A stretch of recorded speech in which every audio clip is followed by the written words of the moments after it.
was a show of force. A new friend. Wow. They will not Immediately rest won over the heart of your Pubis leaders, Ladir. fearful, cowering, helpless in the face of such power. Lady Morrigan?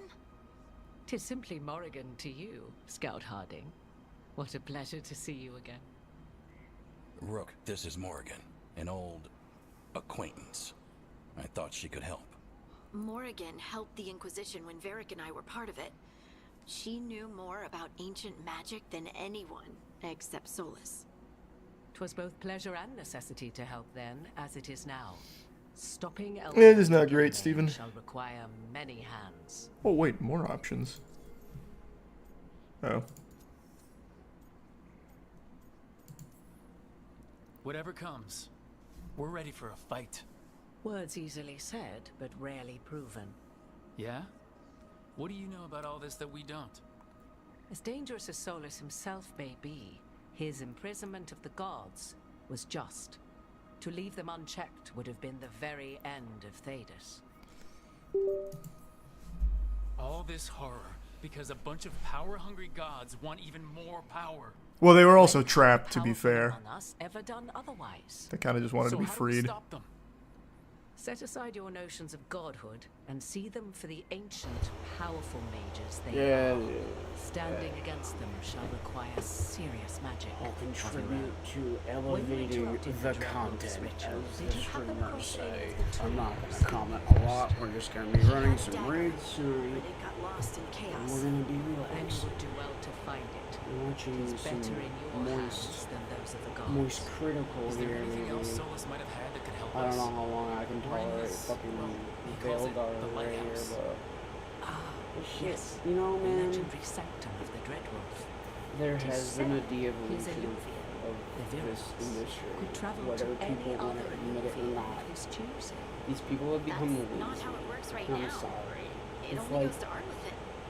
I can take a look I at don't it. know, man. It Maybe like, fix it. I get even. game I developing know is it hard. needs better than Like most. I'm not saying Any that, help but you can like there's offer, just we'd been appreciate If too many the corners Luvians cut with even like work the same everything. way, They're just like the putting out magic is shit different now. to put out shit Our gods are back. and not Our putting out a gods. proper And full they're game. killing people. Well, They're blighting the world. This is what I'm talking about with the dialogue. Like, how many times are we going to get told that? Like, Like, Jesus it's Christ. just garbage She herself dialogue. has already They said that probably like use fucking AI to 4 write this times. shit. You know what I mean? Like, I don't understand the point. Like, we know. We know this. It just Yo, it makes it feel like the Dragon game Age thinks you are the back in the day stupidest like lobotomite was, behind like, the controller playing it. known for its dialogue. There was a whole article I think written in Polygon about their dialogue options and like their trees and stuff like this and how it was like revolutionary. And now it's devolved into like this because you take something that has a legacy attached to it and you don't put the effort in to keep up that legacy. It's like just leave it alone if you're not gonna fucking These are the like tokens in which legends are born or slain. keep its good name going. Don't fucking touch it. Fucking. And now instead you Autobots, got, roll like, out. These Pixar We got some gods to motherfuckers. destroy because they Like, want to kill oh, us, it's just and they're me. not nice. And now they're Chi-Chi free. and fucking whatever. Fuck this. I don't know. I'm not dropping. Please membership, Elijah. Fuck this.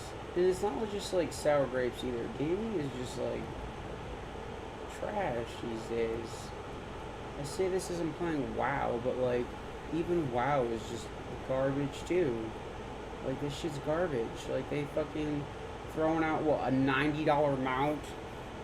Did you? Yeah. They're charging people $90 for a mount. Like it's not like a necessity item or anything. It's just like a thing you can buy. It's Not great, ridiculous. Analyzer. Who Not the great. fuck does that shit? Blizzard does that shit. That would have made things worse. Not really. Dude. We're up against something. Yeah, this is my version of a terror stream. We're not having a terror stream. I don't feel like playing horror games. I don't even feel like playing WoW. Got a couple new horror books that I want to read. But I kind of want We just have to live with it. Right? Yeah. to Trying to stop level up my fucking item levels here. by chaos anyway. So Yep. Over here. Oh my God, we know. that Holy was fuck. so We know. Why do they keep repeating it? Jesus, this must be how Dormammu felt when Doctor Strange caught him in a time loop. Oh my lord, I know. I like that about you, Lace. You don't stop fighting. You push for answers and action, while I can get stuck on questions forever. Well, we need someone who can put the pieces of the puzzle together. We're fighting the unknown. Exactly. Everyone has a part to play. Oh, he's so optimistic. He's so happy. Because of our strengths. He wanted a team he could rely on. We have to be that team. Play to our strength. And rely on each other. Yes, friendship and teamwork. We just had this we actually just had that conversation. Like, actually 3 seconds ago with Morgan. Did we forget?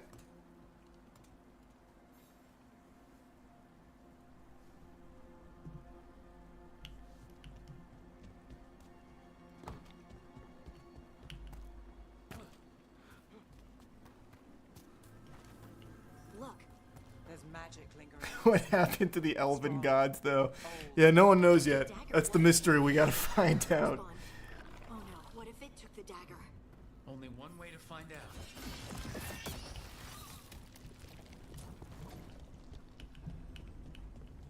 Look, there it goes.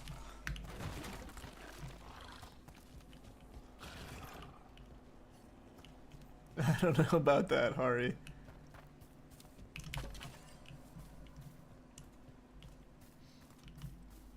How's the combat? Right now, the combat is definitely better than I expected. Darkspawn, come It just feels a little stiff, but overall, like, it's better than I thought it would be. I was a big proponent that the combat was going to be fucking terrible. And it's not, like, amazing or anything, but it's definitely better than I thought.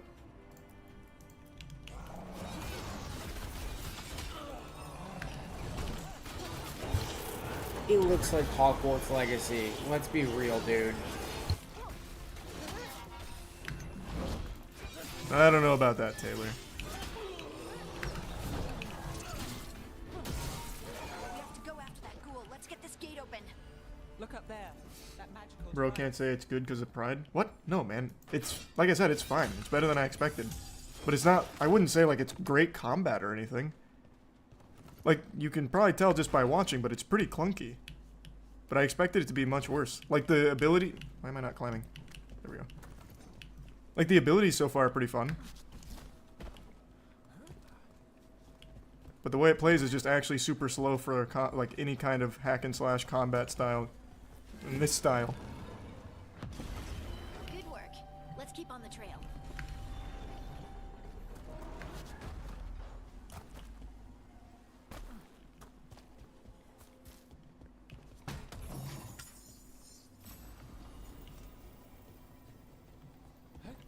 What is this? Oh, this is the, other slot I had nothing for. No, I don't have any foundation boosters pre-ordered. Do they? What does the 4 do? It's my alt. They might have been drawn to it.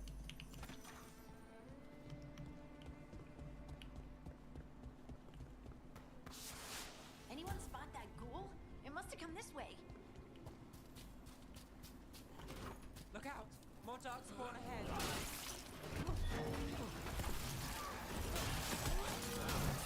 Don't stay there.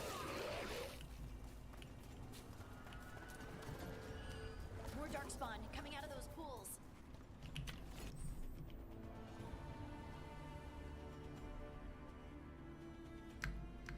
That's what my class is a bonus for.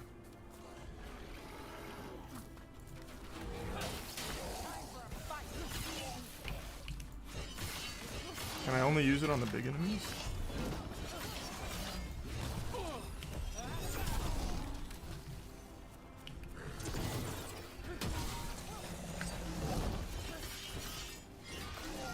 Oh, I see. Takedown incoming. Almost. There we go. Huge. Probably not, Huck.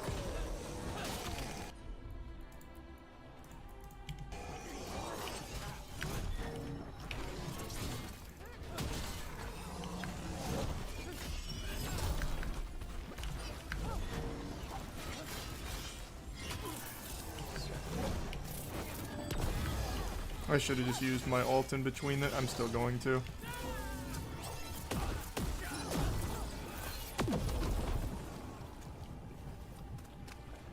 Did you find the dagger?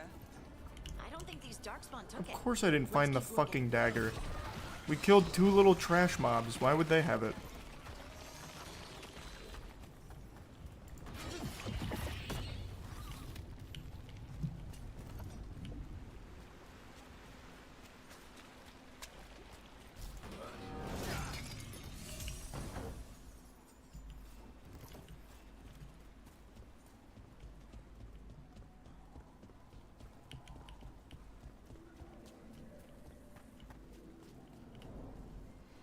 Over there, our dagger thief.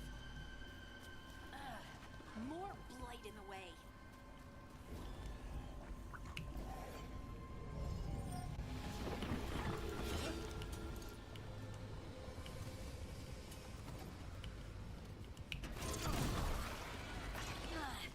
And there's probably another one. Right, you Nicely were. done.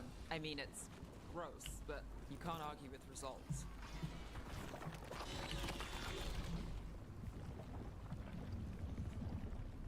No, I didn't see anything about the new Mass Effect.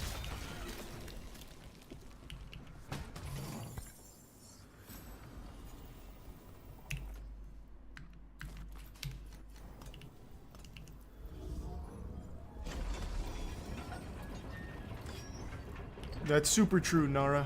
100%.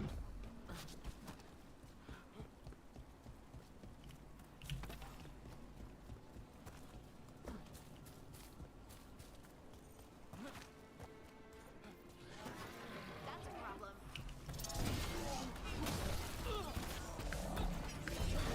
No.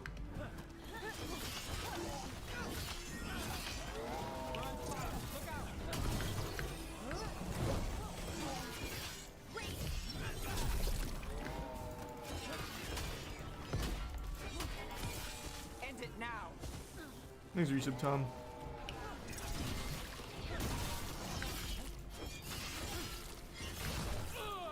Wait, how did that hit? I was mid-roll.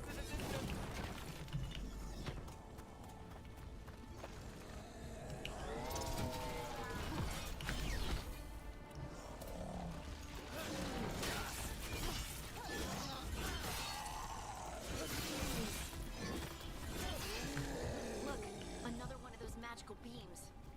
There are 2. That's one. Now to find the other.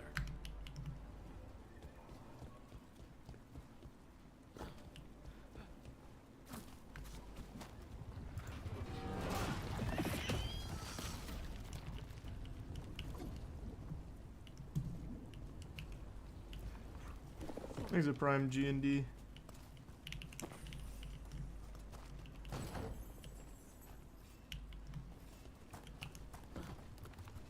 Is it not open world? Not yet. Maybe it gets to be at some point, but it is not currently.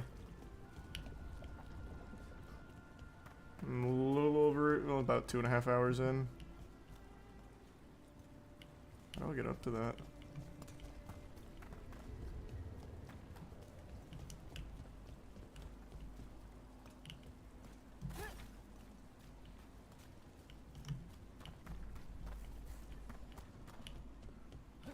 Oh, I see.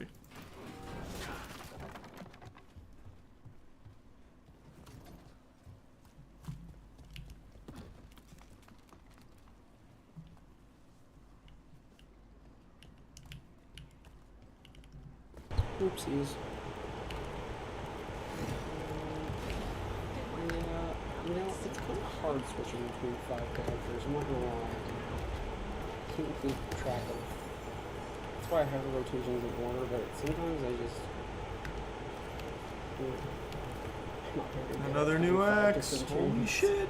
We're getting so strong. It took me years to load one, getting let alone big and beefy. 5, but it is what it is. Can't be good at everything, you guys. Shit, I'm gonna fucking die.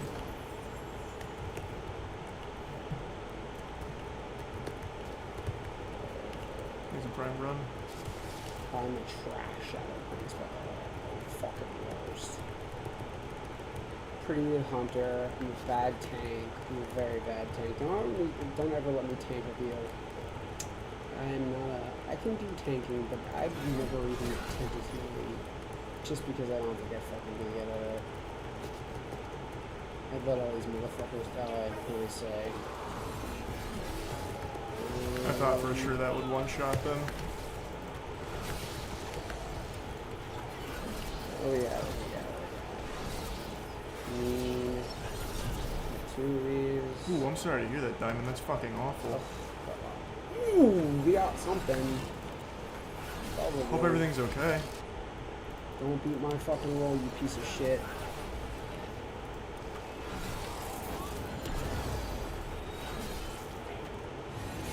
Come on, come on, come on. Nice. Big money, no That was whammy. Big fucking money, no huge. whammy. Did I get anything? Do I drop down? Come on, don't fucking win that shit. I'm gonna be so Oh, no, there fucking we go. pissed off. Dude, Oh, I I'm gonna be forgot to so spend my fucking skill pissed point. if I fucking lose that roll, dude. Motherfuckers. Yeah. Oh, dude, What is they're not this? even gonna roll on it. They're gonna be. Oh, Any thank beneficial God. status effect? Fuck Sure. yes, buddy.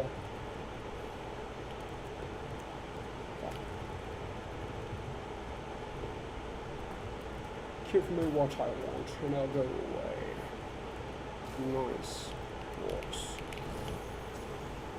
Up to 590. Fuck yeah, dude. I think the combat's fine, not amazing, but I've seen far, far worse dialogue, though. Yeah, that's what I said.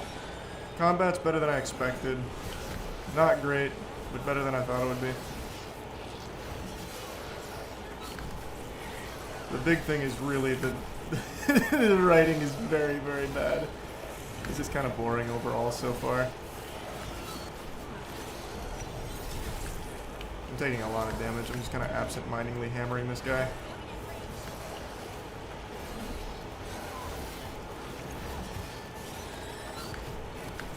Oh! Lyrium Ghoul down.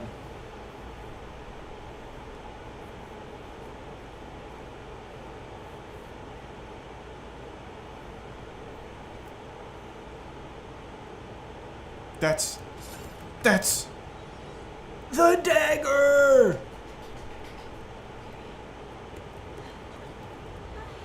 Uh-oh.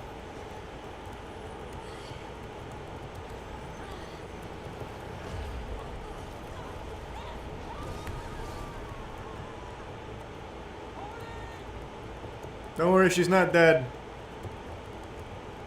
I haven't been able to level her up very much. She has so many more abilities.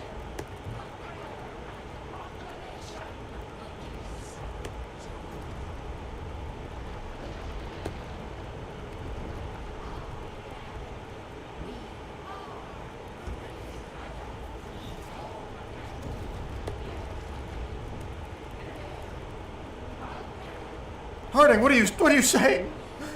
Oh my god. She was used as a puppet by the gods that we freed.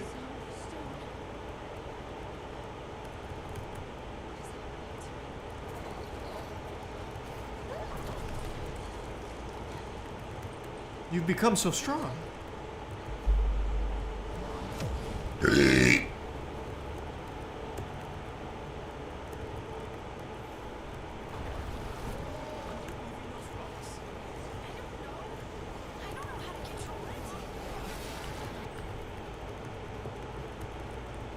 Oh, here was their big thing about like the detonations and shit. I remember this from the gameplay trailers.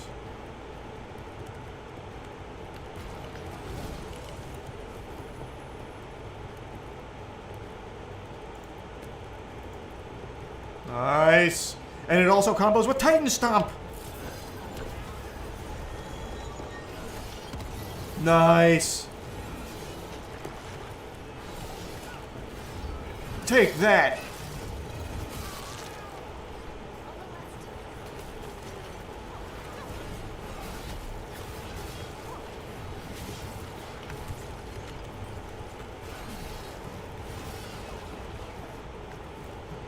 Come here. I'll have my shield miss. They're coming from the right. That was big.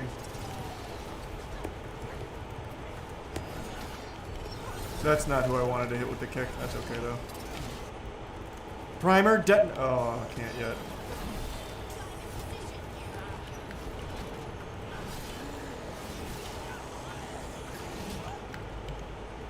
Detonate! Oh, that still hit me.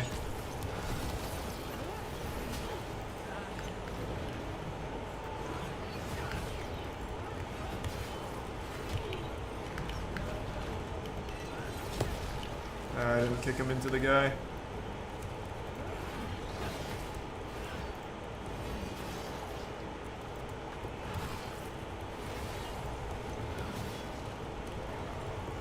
Another lyrium ghoul. Gotta pop a potion. Prime him. And then get ready. Oh man, I ate all of that.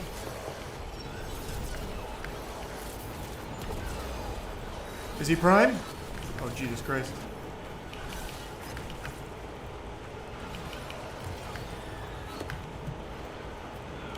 And now oh man.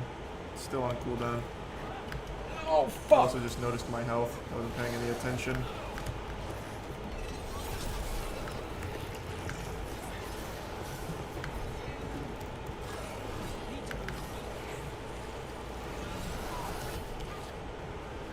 Cooldown.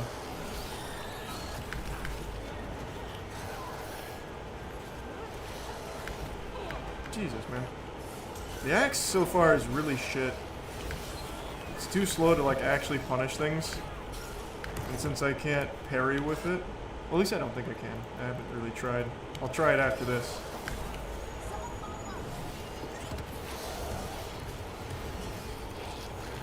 I've got my ult up, but I'm holding it. Nope, I just ate all of that. Okay, now I'm just gonna die. I'm ulting.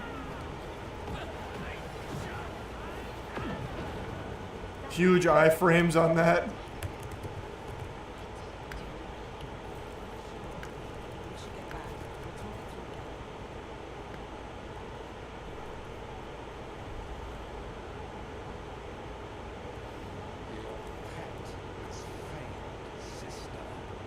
Oh my god, we get to hear from the gods that we freed. The ones that want to kill us since we freed them.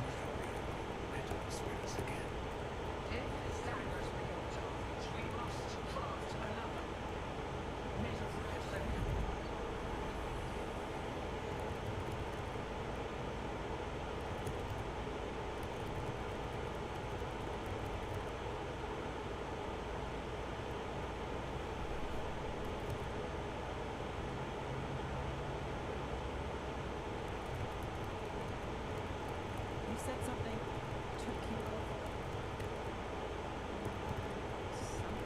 over. I mean, you saw it too, right?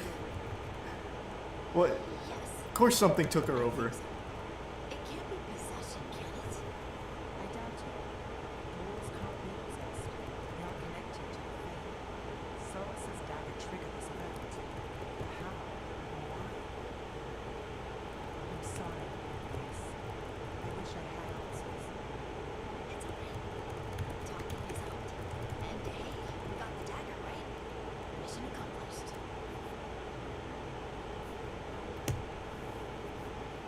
Dwarves have never used magic. We can't. So? Why are you whining about it? Now you can. To be honest, he was Oh my god, I just fucking Thanks cleaned for the taking it to appreciate it. fuck up, son. We just cleaned the fuck up.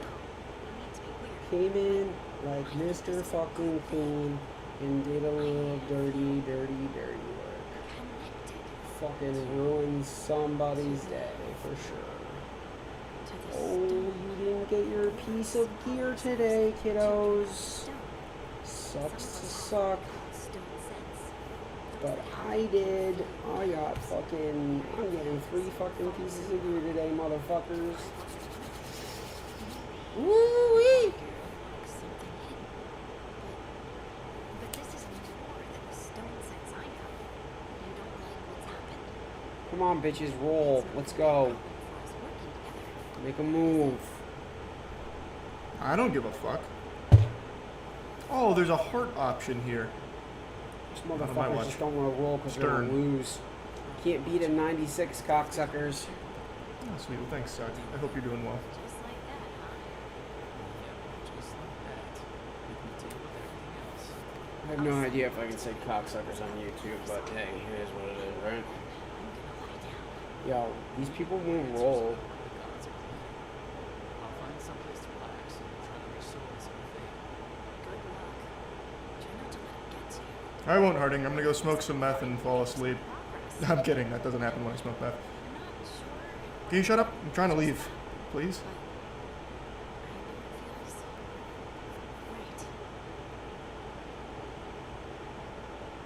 feels right. Yo, these salty babies don't want to roll. I'm sure they're going to go out for a cigarette.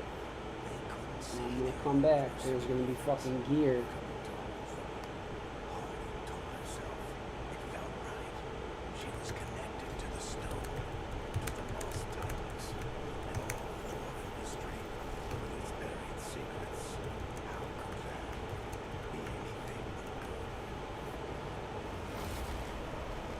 No fucking way. Did he Uh-oh. fucking beat me on that shit? That must mean it's bad. Thanks, Suck.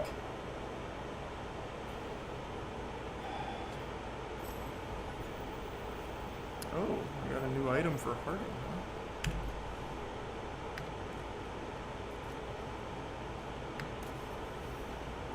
Nice. Yes, I should find someplace to Come on. I just want my web wrap fucking Oh, curio this point? thing. No fucking way. He I- fucking beat me on that shit. Oh, well. There's Still no good, I didn't fucking mean way, to. dude. Yeah, Give I me could my refund other it, it's- fucking I don't web need to, it's wrap fine. curio. Dude, if somebody fucking This is a good place beats to my stop. 96, That's I'm enough. gonna I'm fucking hungry. I need to quit. get it lifted. Ugh.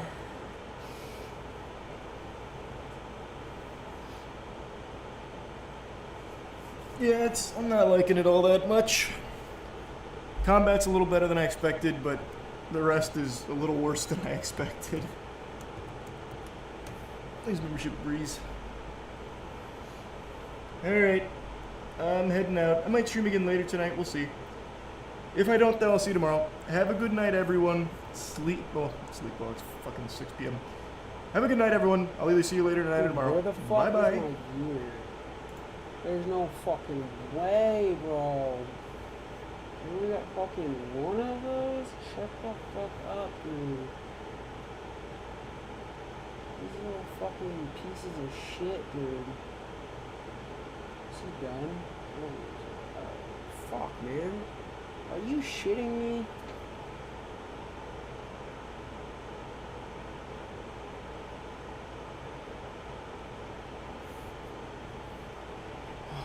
God damn it.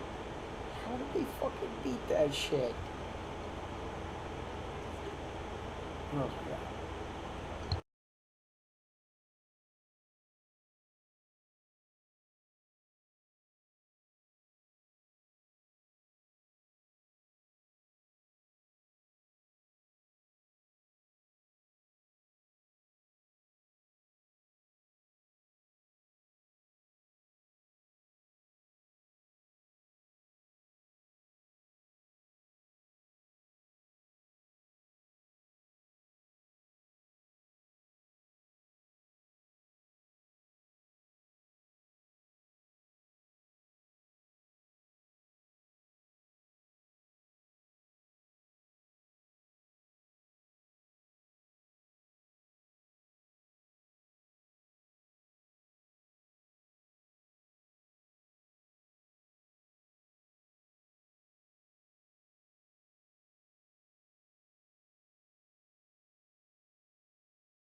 Sup, you beautiful bastards. Welcome back to the Philip DeFranco Show, your daily dive into the news. It is Thursday. It is Halloween. We are just 5 days away from the election, which, on that note, if you can early vote, knock it out. Get it out of the way. If you can't, come up with an election day plan. Push your friends and family to do the same. Because, it's just you and everyone you know's future up for grabs. Slightly, sort of, kind of worth all of our attention. And while some of our stories today will be about the election, because of course we're so close, we have so much we got to talk about today. I mean, the Medicaid purge for one, the set of crazy bank heists, new Big Diddy updates, where the New York Times and Washington Post just took aim at Joe Rogan, Ben Shapiro, and so many others. So hey, you just hit that like button and let's jump into it. This is a news show.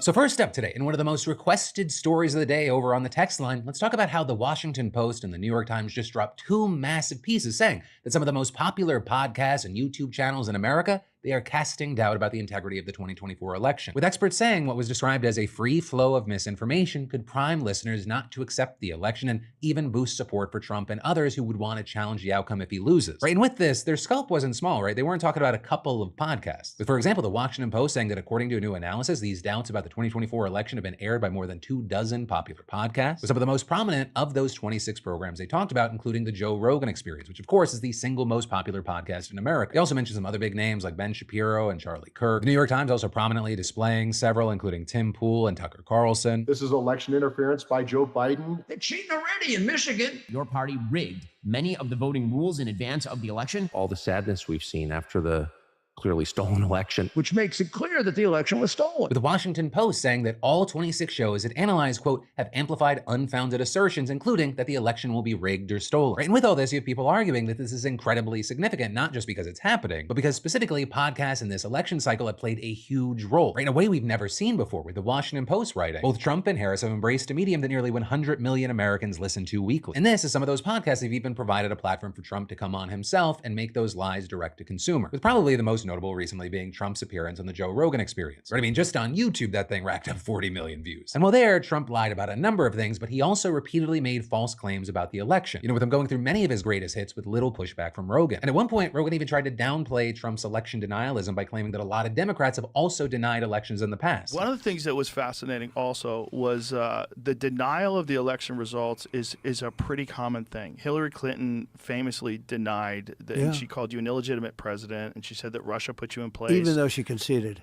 Yes. She conceded the night of the election because she was beaten. Yes, and it was a thing that was pretty common for people, especially Democrats, to deny the elections. There's been many of them. The Bush administration, the dangling Chads, all that stuff. My point is, this idea of election fraud is a forbidden topic.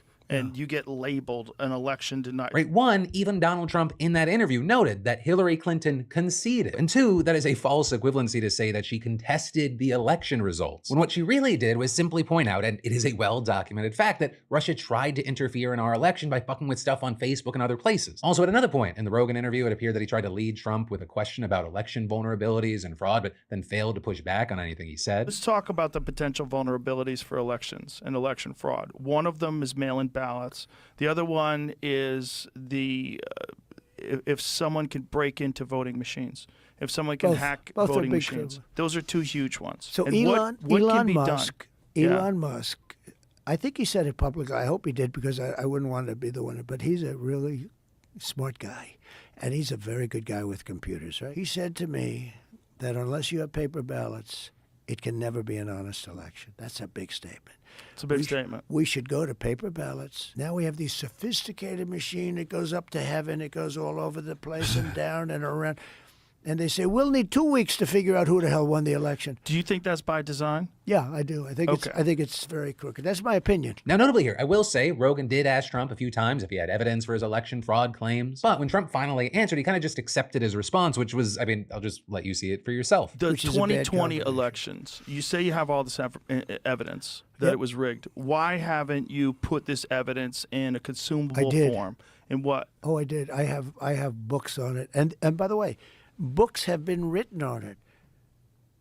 We have an author named Hemingway, who is a great writer. She wrote a book on it. But Many books have been written on it. Now, with all that, I do think that it is notable that Rogan did at least try to press Trump on certain issues, right? I criticized Rogan about this and other things in the past. He may have blind spots like we all do, but he does seem to be attempting to get some answers on some of these topics. And that's more than can be said about a number of other people out there. But of course, with this, Rogan's just kind of one of the latest podcasters who have platformed false election claims. With, for example, the Washington Post saying on 14 of the shows that they analyzed, either the host or a guest repeated the Trumpism that his supporters need to overcome an inevitable attempt to steal the election by ensuring their turnout's too big to rig. Also, they said they found 19 podcasts had promoted the baseless claims that Democrats are trying to sway the election in their favor by registering non-citizens to vote. Additionally, some of the shows have been echoing some of the false claims Trump's used to try and undermine the election, with that reportedly including an episode of The Charlie Kirk Show just this month, with there, Kirk asking his guest, Tom Fitton, head of the conservative group Judicial Watch, if he thought the election was fixed. And Fitton responds by just lying and saying it's illegal for votes to be counted after Election Day, even though literally some states mandate that practice. And then claiming that the processes in Arizona and Pennsylvania are structured, quote, to steal the election if need be. Now, with all this, I will say that the two pieces seem to kind of go in slightly different directions. The New York Times piece seems more about money and also in particular YouTube, referencing the Tenet Media scandal that we covered earlier this month, writing RT allegedly funneled the money through Tenet Media, which operated a YouTube channel with more than 16 million views, and then adding Tenet then paid popular pundits to create content, including Benny Johnson and Tim Pool, with them also specifically giving a lot of attention to YouTube ads on this content, reporting that the 30 conservative channels they analyzed had posted 286 videos containing election misinformation,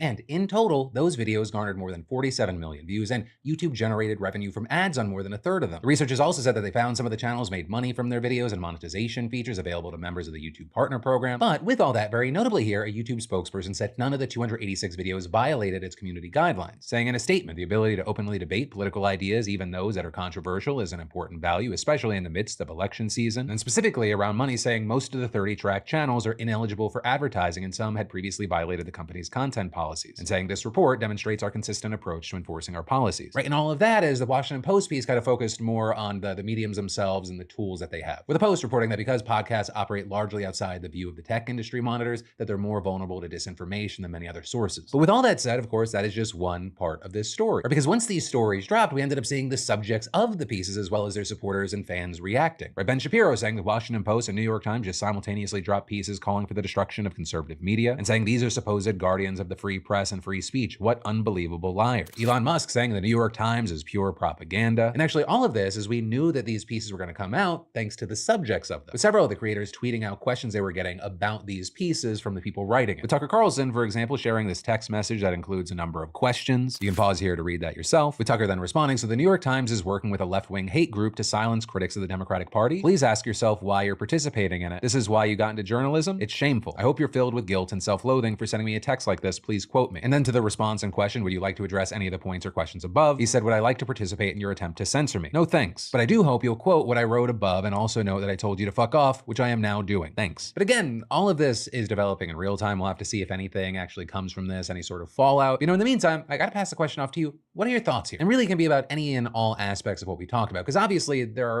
it's all connected, but there are certain levels to this thing where they're spreading outright lies and misinformation yourself. There's also having guests on and not pushing back, which is obviously a different thing. Some of that can just be, it can have an impact, but that can be connected to just not being a good or well-informed interviewer. And then, of course, there's the aspect of these two massive outlets dropping these pieces on the same day. But yeah, again, that's the situation. That's what the stories are saying. That's what the subjects of the stories are reacting with right now. And of course, I'd love to know your thoughts. Then, taking a quick break from the news, imagine being able to get high quality, ethically sourced meat delivered straight to your door. No grocery store hassle, no compromises. Well, that is exactly why I'm excited about today's sponsor, ButcherBox, a service curating top-notch cuts of meat and seafood from trusted sources, including 100% grass-fed beef, free-range organic chicken, and crate-free pork. And you need to hear this. For the holidays, they've launched a great Thanksgiving offering, meaning you can choose from a free 10 to 14-pound whole turkey, a spiral ham, or a 5-pound boneless turkey breast in your first box. I like using ButcherBox, especially during the holidays, because my family's schedules get hectic, and having meat in the freezer, it makes it so much easier to have food on hand. Right? So we're not having to run around chaotic grocery stores and go through drive-thrus. And the value is incredible too, right? When you compare the price to what you'd pay for similar cuts at the store, ButcherBox is very competitive competitive, especially for the quality that you get. Plus, again, it is delivered right to your door with free shipping. I mean, what's not to love there? So new users looking to elevate your meals, go to butcherbox.com/DeFranco and sign up today to receive your choice between a whole turkey, turkey breast, or spiral ham in your first box. Plus, you get $100 off when using code DeFrancoShow at checkout. That's $20 off your first boxes. But then, this new ruling news for Diddy, it could be a complete game changer for her. Because yesterday, a federal judge ruled that a woman suing Diddy must reveal her name or her case is going to get tossed out. And specifically, the suit we're talking about is one where a woman's accusing Diddy of threatening her life and raping her back in 2004 when she was just 19 years old. And when she filed that lawsuit earlier this month, she did so anonymously under the Jane Doe pseudonym. Now, notably, this specific case is one of the first brought against Diddy, represented by attorney Tony Busby, who has also previously said that he represents more than 150 victims, with him promising to bring over 100 cases against Diddy in the coming months. Right, and in this case, Busby and the woman's other attorneys, they argued that she should be allowed to stay anonymous because of her fear that Diddy could hurt her. But what we ended up seeing was Judge Mary Kay Viscosil not being convinced, with her writing in her opinion that according to the woman's own submissions, Diddy hasn't contacted her in the 20 years since the alleged rape. And this is he's currently locked up in a Brooklyn jail until the trial for the criminal charges that he was arrested for back in September. The judge also went on to say that Diddy has a right to defend himself and investigate the woman that's accusing him, and adding that while there is real likelihood that this woman is going to face intense public scrutiny if her name's released, that does not outweigh Diddy's right and the rights of the public to know who's using the court system. And with that, the judge specifically pointed to the other people who have sued Diddy for similar reasons using their own name. And so what all this means is that the woman now has until November 13th to file the lawsuit under her own name, or it's just going to get dismissed. But one of the biggest things is this goes beyond just one case, right? Because this ruling could have a serious impact on the other cases that are being brought against Diddy, specifically the now more than a dozen anonymous ones filed under John or Jane Doe pseudonyms. And that's including two that were brought up against him earlier this week that include allegations that he raped a 10-year-old boy and a 17-year-old contestant on a show that he was producing, with again, the attorney in those cases also being Tony Busby. But then beyond just the civil cases, right, there's the criminal charges to talk about, because Diddy's attorneys have also reportedly been pushing for federal prosecutors to reveal identities of his alleged victims, with them arguing they shouldn't have to, quote, play a guessing game, one made all the more challenging by the onslaught of baseless allegations that desperate plaintiffs are lodging at him, for the most part anonymously, in civil suits designed to exact a payoff. Right, so we're talking about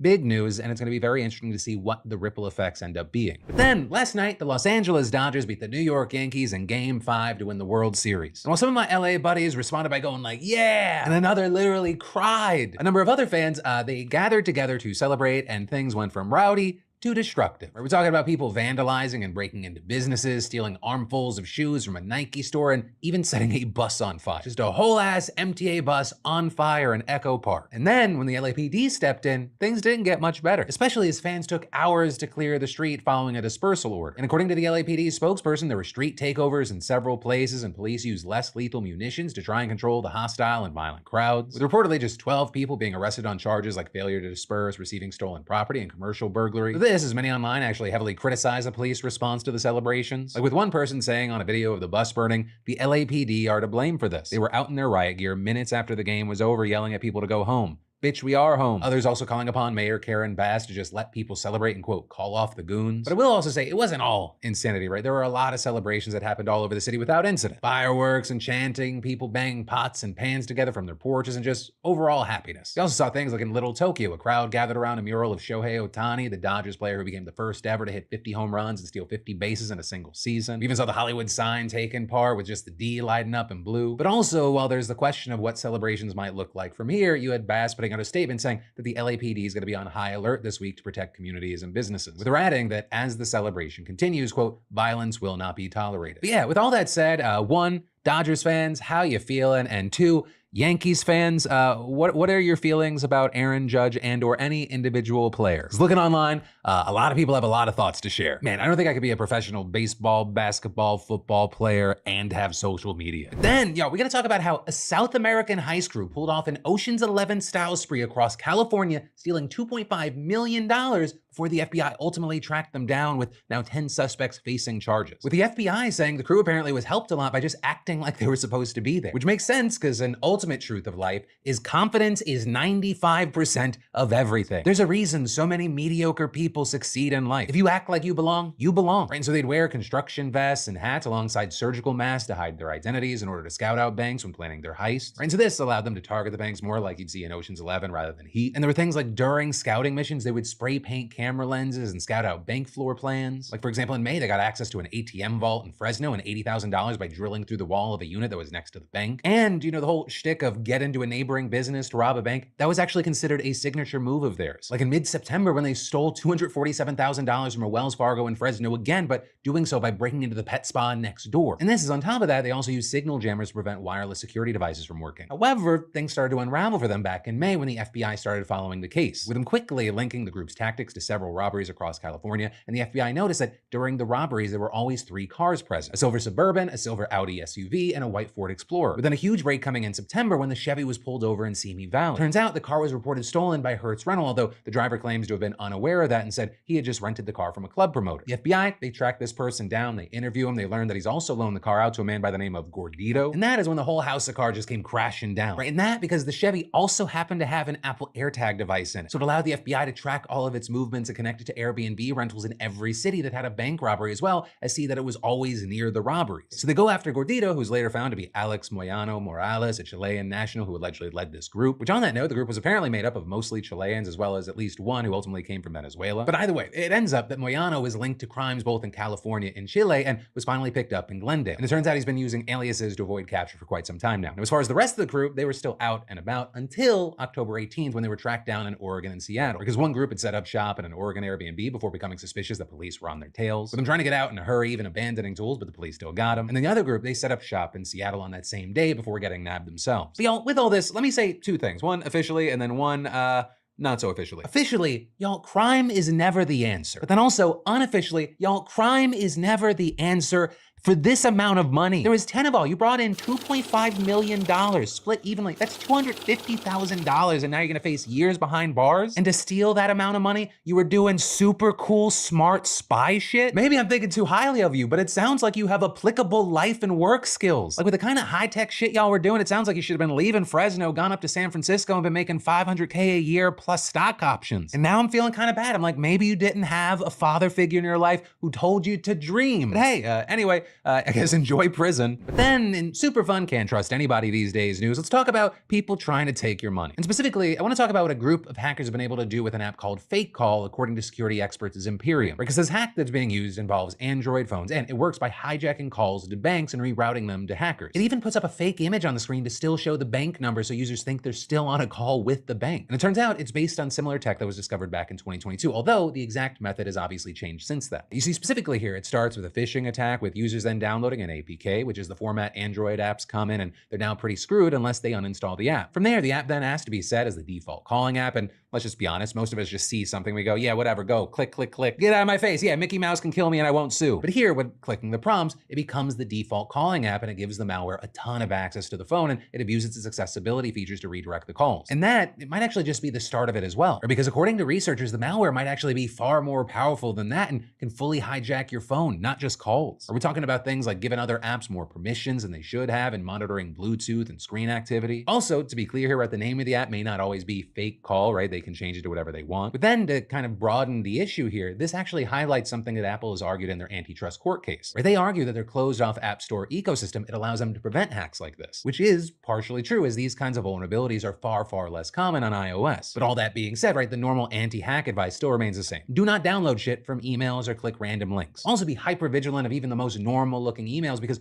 all it takes is one slip up to become fucked. So I'm gonna be honest with you, there is probably a chance you're gonna get fucked up. We are inundated with so much bullshit we have to sift through every single day. It really feels like a when rather than an if for most people. So yeah, I guess main point of this news is good luck out there. But then taking a quick break from the news, you know, really no matter what you're doing this fall, lounging around, working out, special night out, what matters is what's closest to you. Your underwear. Because MeUndies, a longtime sponsor of the show, they have something for everyone. And their micromodal fabric is breathable, incredibly soft, and seriously comfortable for all the essential parts. I mean, just look at the hundreds of 5-star reviews saying that these could be your new favorite boxer briefs. I mean, it sounds like a great holiday gift idea to me. And honestly, I can vouch for them myself, right? Especially if I'm on a run or even if I'm just chilling around the house. And whether you like boxer briefs, jock straps, matching holiday loungewear, MeUndies has over 10 styles and over 100 colors and prints, from classic black to fun patterns. And again, MeUndies isn't just about underwear, right? If you haven't yet, check out their lounge collection featuring joggers, hoodies, onesies, and more. Especially because their signature fabric feels so good that it makes all of their products ideal for all-day wear. And get this, if you're not happy with your first pair of undies, no worries, it's on MeUndies. Plus, they use sustainably sourced materials and work with partners that care for their workers. So y'all, kick off lounge season with MeUndies and get 20% off your first order plus free shipping at MeUndies.com/Philip DeFranco. Again, that's MeUndies.com/Philip DeFranco for 20%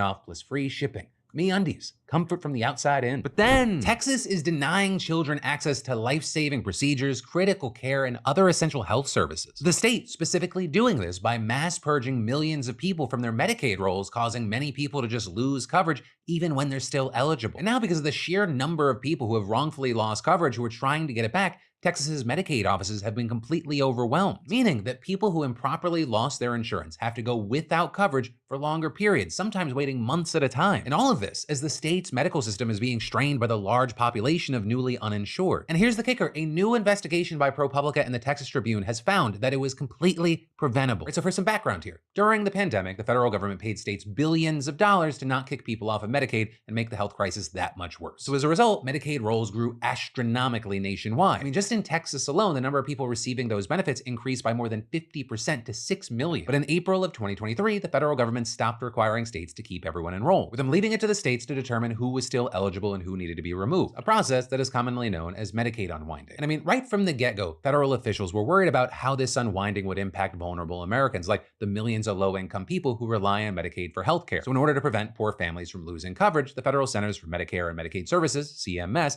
issued guidelines instructing states to move slowly and carefully. But Texas did the exact opposite, instead working to remove as many people as possible as fast as possible. And those efforts were unprecedented, right? According to the nonprofit health organization KFF, Texas purged more residents from Medicaid than any other state, with officials disenrolling a whopping 2.5 million people in total. And yes, Texas is the second biggest state in the country, but it still removed more people than it kept on the rolls. But, and this is the key thing here, the key thing to take away, the vast majority of those people who were removed, it wasn't necessarily because they were no longer eligible for Medicaid, with KFF finding that nearly 7 out of every 10 Texans stripped of their insurance were disenrolled for administrative and bureaucratic reasons. Things like failing to return a renewal form or filling one out incorrectly, or because of issues on the administrator's end, like when a state Medicaid office doesn't have up-to-date contact information and can't reach people to tell them, hey, you need to resubmit to qualify. And that kind of procedural shit, it happens all the time. But when you're talking about it happening to 1.7 million people, you have to wonder if there's a bigger failure with how the system's being administered. And that is exactly what ProPublica